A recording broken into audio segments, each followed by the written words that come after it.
Hello guys. So நிறைய பேர் இங்கே சவுதியில் நான் மீட் பண்ணுற நிறைய பேர், ஸோ தமிழாக இருந்தாலும் சரி, மலையாளமாக இருந்தாலும் சரி, என்கிட்ட நிறைய பேர் கேட்குறது, எப்படி ப்ரோ நீங்கள் வந்து சவுதியிலேருந்து இந்தியாவுக்கு காசு அனுப்புறீங்க? இது வந்து ஆல்ரெடி நிறையாட்ட சொல்லிட்டேன்.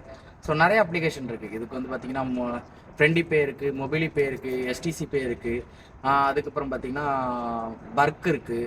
ஸோ இந்த மாதிரி நிறைய அப்ளிகேஷன் இருக்குது. அதில் பெஸ்ட்டான அப்ளிகேஷனுக்கு நிறைய பேர் வந்து பார்த்தீங்கன்னா இப்போ ரீசன்ட் டேஸில் இந்த பர்க் அப்ளிகேஷனை சொல்லிட்டு இருக்காங்க. இந்த பர்க் வந்து சூப்பராக இருக்குது, பர்க் சூப்பராக இருக்குது அப்படின்னு.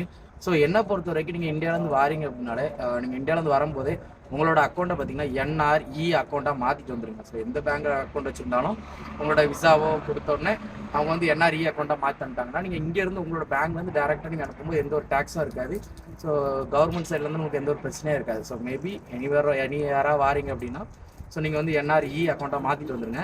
ஸோ இப்போ இங்கே இருக்கிறவங்களுக்கு எது பெஸ்ட்டான அப்ளிகேஷன் ஊருக்கு அனுப்புறது அப்படின்னா, பர்க் சொல்கிறாங்க, பர்க் நல்லா இருக்குது. அதுக்கப்புறம் பார்த்தீங்கன்னா எஸ்டிசி நல்லாயிருக்கும், ஃப்ரெண்டி பே நல்லாயிருக்கும். இது எல்லாமே கொஞ்சம் நம்பிக்கையான அப்ளிகேஷன். மற்ற எனக்கு மொபைலி பே அப்படின்னு தெரியல, மற்றபடி இந்த ஃப்ரெண்டி பேயும் எஸ்டிசி பே அப்புறம் பர்க் இதெல்லாம் பார்த்தீங்கன்னா கொஞ்சம் நம்பிக்கையாக இருக்குது. ஏதாவது அமௌண்ட் ரீஃபண்ட் ஆகிரும், ஏதாவது ஒன்று ஸ்டக் ஆகிட்டனாலும் ரீஃபண்ட் ஆயிரும் அப்படிங்கிற ஒரு நம்பிக்கையில் இருக்குது.